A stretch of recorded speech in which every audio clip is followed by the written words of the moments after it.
Hi, I'm Antonio Sala, and in this video we are going to finish the case study of an observer, an estimator of an unknown force acting on a mechanical system, let's say, designed with mu synthesis. In this video, we will compare the results in time domain with respect to h2 and h-infinity observers over the nominal plant. We had this nominal plant, but our damping, the thing that multiplies S, was an interval, and the process noise F we wish to estimate was a band-limited signal, so our physical model was encoded in this block diagram, which is a known linear time invariant subsystem in LFT with a unit norm real uncertainty. And then we did set a generalized plant with constant input weights in all three cases, and some frequency-dependent weights on the h-infinity and musyn options. So we obtained some worst-case gain figures for the h-infinity. Higher than 1 meant that robust performance was not achieved, but a worst-case gain of 0.99, which meant that robust performance was achieved with mu synthesis. We did an order reduction to order 6, and we still kept our robust performance worst case gain below 1. We were very lucky. And finally, we compared in frequency domain whether the frequency response was below the templates when throwing the dice and generating random uncertain plants to confirm those worst case gain results.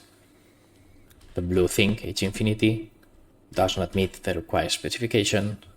That's why worst case gain was above 1, but mu synthesis, red thing, keeps under the templates.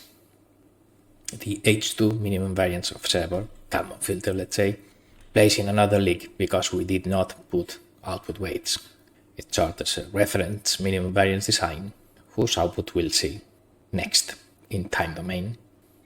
Of course, even if we are showing here the both magnitude to an individual input, what the optimizer is optimizing is the singular value, sort of square root of the sum of the squares of these both magnitudes, with worst case of all three inputs simultaneously and combined.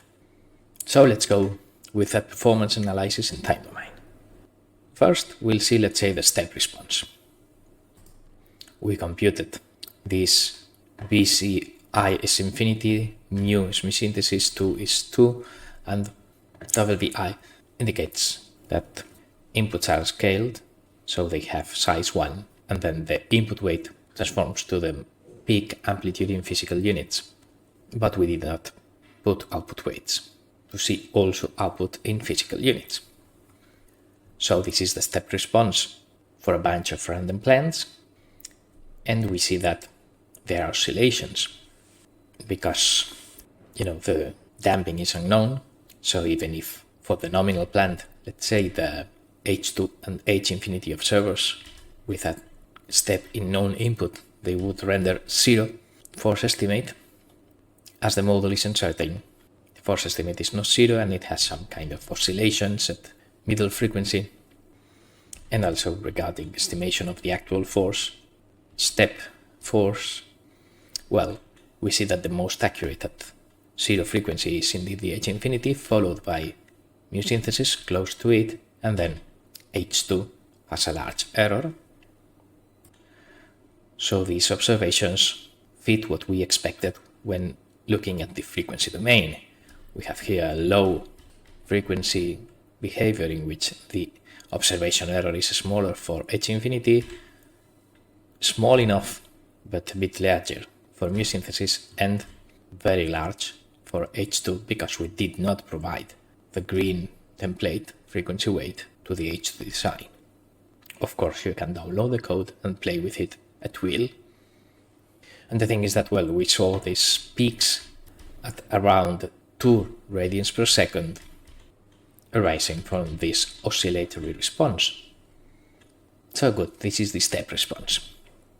Now we'll carry out a time simulation with an arbitrary input. Again, you can put whatever input you wish, but we will simulate some sinusoidal stuff in process noise and random thing in measurement noise. First, we need to connect things. So we will pursue building these block diagrams in which we will have a physical plant in cyan, and then I will have sort of three outputs: the true false, band limited, the known input, and the sensor measurements. And I will feed the last two here to the observer and get the estimated force to compare with the actual one. So how do we do it? We will do it by name, connecting the sensor noise summation block, this one, the constant input weights, and this GTST, which was the uncertain blend with this low pass stuff. These three elements were built in previous videos. And the thing is that when connecting those two things, we went MATLAB to extract a dynamical system with these three scaled inputs, whose worst case amplitude will be 1, and we want as outputs, as we saw in the block diagram, the force, the known input u, and the measurement. Then this plant experiment object is sort of the cyan lines in this block diagram, and then if we connect that plant experiment stuff, second and third outputs, with the observers OOI H infinity, OO2 H2, and OO mu red, the mu synthesis observer after order reduction to order 6, well, the thing is that we have thing I, thing 2, and thing mu, whose inputs will be, of course, the same three inputs, and the output will be the estimated force. So we need to compare, let's say, the first output of plant experiment with the only output of thing whatever. As I said, the important is not the details on MATLAB connect stuff and names of signals. Conceptually, you just need to understand that we are simulating this block diagram and comparing the dark green with the light green stuff. So once we have these things, we need to be aware that in order to apply LSIM, the linear simulation command for MATLAB, we don't need uncertainty. So this GTST, the actual transfer function, let's say the actual physical system we are going to test, will need to have some uncertainty replaced. You can simulate whatever uncertainty you wish, random choice, or for instance, in here this line would simulate the nominal plant. This would simulate the maximum damping extreme, and in here we are going to simulate the worst case plant in the H infinity design, which was obtained by the worst case gain command when closing the loop with the weighted generalized plant with the H infinity design, and in fact it was delta equal 1, which corresponds to the lowest damping extreme in my physical model. So if you don't know the code, you can simulate whatever GTST you wish. In here, for brevity, we will just simulate the less damped extreme plant. So we will set some simulation inputs and time range. We will simulate 20 seconds. Our inputs will have a sample time of 0.01 seconds, so our simulation will be faithful up to sort of 300 gradients per second. And the inputs to simulate will be, well, first the known input, we will just set it to 0, because, okay, we cannot be 3 hours making a lot of simulations, so change it if you wish. So we will just simulate a sinusoidal process noise, cosine of some frequency. We will test some input frequencies of the unknown force, and we will simulate VTST, a measurement noise. And, well, the issue with this measurement noise needs some clarification. Basically, we are carrying out the design in continuous time, so the unit noise in continuous time generalized plans should mean, at least for H2 stuff, a white noise with infinite bandwidth, power spectral density 1 at all frequencies. But the thing cannot be simulated.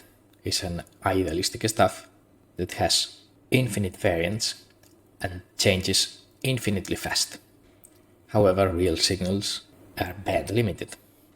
So simulation theory tells me that power spectral density 1 up to this Nyquist frequency should be simulated with a random noise with standard deviation 1 over the square root of sampling time. And of course that simulation will not be faithful from that frequency onwards. But here we have two things. One, okay, we will assume that actual signals will be somehow band limited in my experimental stuff, and I will have negligible frequency content from 300 radians onwards. So I don't believe that I will face a true white noise in my experiments. This is why I chose the sampling rate 0.01. And then also h-infinity designs do not consider process noise to be a white noise. They are not minimizing variance. They are minimizing sort of worst case amplitude. So I will divide by 4. And why did I divide by 4? Some statistical stuff? Well, I just divided by 4 because I found the plots below to be beautiful and somehow sensible. But this division by 4, if you are an expert in stochastic processes or whatever, then you will feel pain seeing it because, come on, he broke everything. So well, play with this number at will, because h-infinity does not consider white noise stuff, and I hope that actual inputs to my observer will be somehow band limited because of my sensor bandwidth, because, white noise doesn't exist. So with all these caveats, we will go on with the simulation, even if this line might frighten a statistician. So, okay, we simulate this low frequency cosine, and let's see what happens. Well, this LSIM carries out so the experimental data, and the real force will be the first output, and the actual measurement will be the third output. So this will be the 20 seconds of sensor output I am measuring, and you think the signal is too noisy, then divide by a larger number than 4 the measurement noise, and if you think the signal is not noisy enough, then put a bigger measurement noise. I leave it to you. I just think that the noise in this signal is sensible for later use, so I'll keep it. Well, with this sensor output, if I LSIM the h-infinity, the mu synthesis, and the H2 observer, and I plot the estimations and the real force, then I get this behavior. I see that the H2 yellow thing somehow has a significant bias in the tracking of this force.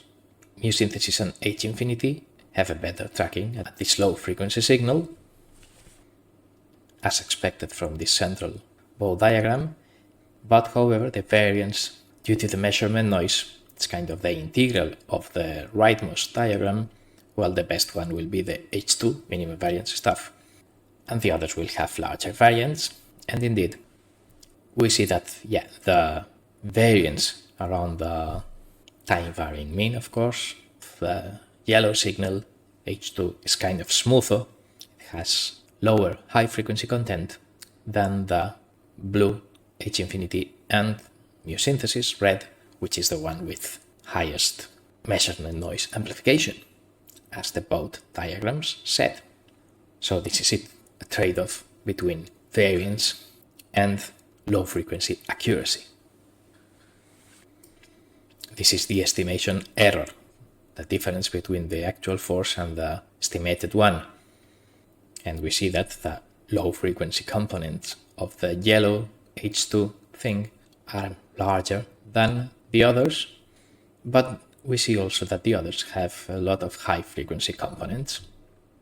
Well, this is it.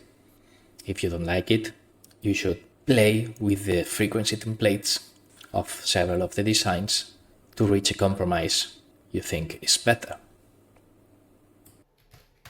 If I multiply the frequency by 10, this 225 was the worst case frequency in the h-infinity design. This is the sensor input to my estimator, and these are the outputs.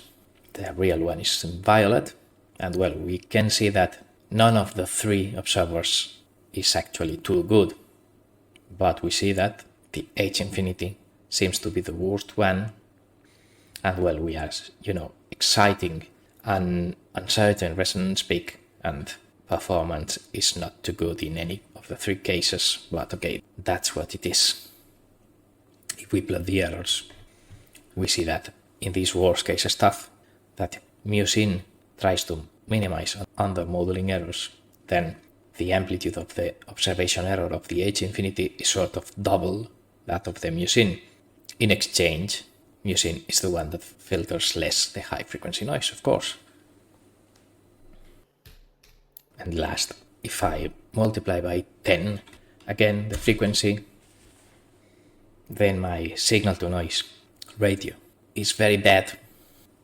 So the observers have a quite bad estimation in relative terms, in the sense that all three of them have an error amplitude or confidence interval or something like that, around 0.3, 0.4, which is even larger than the actual value of the force.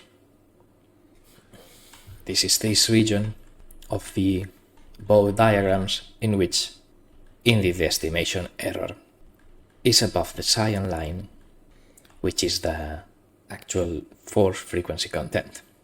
This is sort of a waterbed effect.